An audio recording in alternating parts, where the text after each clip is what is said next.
right, so everybody, I am here with Matt Lee, who is probably one of the very small number of people that I really, really listen to. When his mouth opens when it comes to security, I listen to this guy. I didn't pay for that. No, he didn't, but it's the absolute truth. Oh, thank so, you. Matt, just one quick question. If there's one thing that MSPs need to be thinking about today when it comes to security, not just tools or things like that, but strategy and concept, philosophy, what is it? It's defensibility.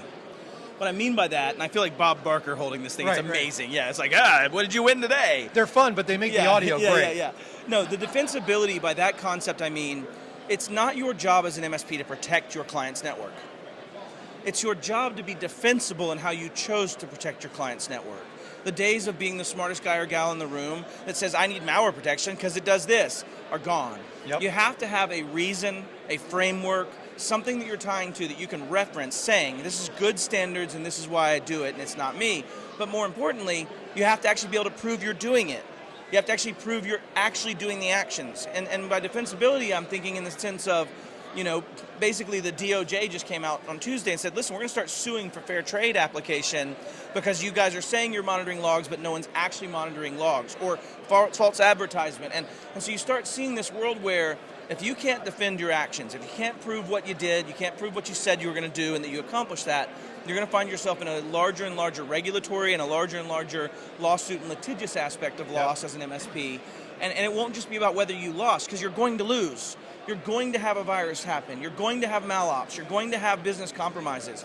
You have to be able to defend the actions you took to both cover it and fix it, protect against it, and iterate, and show that you've gotten better at what you're doing over and over, and that you've found ways to protect, identify, defend, right? Protect, the five. So if I'm hearing you right, it's not just about protecting their clients. Right. It's about making sure that they're documenting, they're auditing to make sure that they can prove that the services that they sold to the client, they have deployed, have been monitoring, and been keeping up with. And even more so that you didn't just shoot from the hip, right? So that's step one. Step two is, I didn't just make this up. I used this for this control one on CIS or NIST or whatever you're going to choose. Right. I'm a CIS person primarily because of its prescriptiveness. Right. But the point is that you should start thinking about, is this a defensible action? Right. Simply resetting this password and not documenting anything about this incident, is that even defensible? It's not. So now you have to have an incident response plan. And so as you start thinking about defensibility, it actually just has fingers everywhere, right? It starts stepping into all of those things that say, I've got to mature. And as you start seeing those things play out, and as you start seeing this government grapple with the just abject loss that we have in the United States, we're going to start seeing things where there's going to be a more professional service in what we do.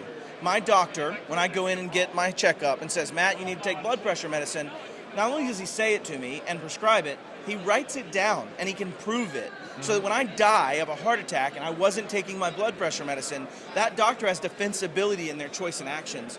We're not good about that in the MSP. Yep. We're really good about saying, you know what, I'm the smartest guy in the room, just trust me, I've got this. And I think we're starting to see that that's not going to be enough anymore. So it's something that's not new to other businesses, but it's new to this industry. It's new in its application to us in this industry. Correct. All right. Awesome. Thanks, Matt. Always a pleasure. Let's hug it out for the end. There you go. It's a new time. We can touch again. So, all right. Awesome. Thanks, Karl.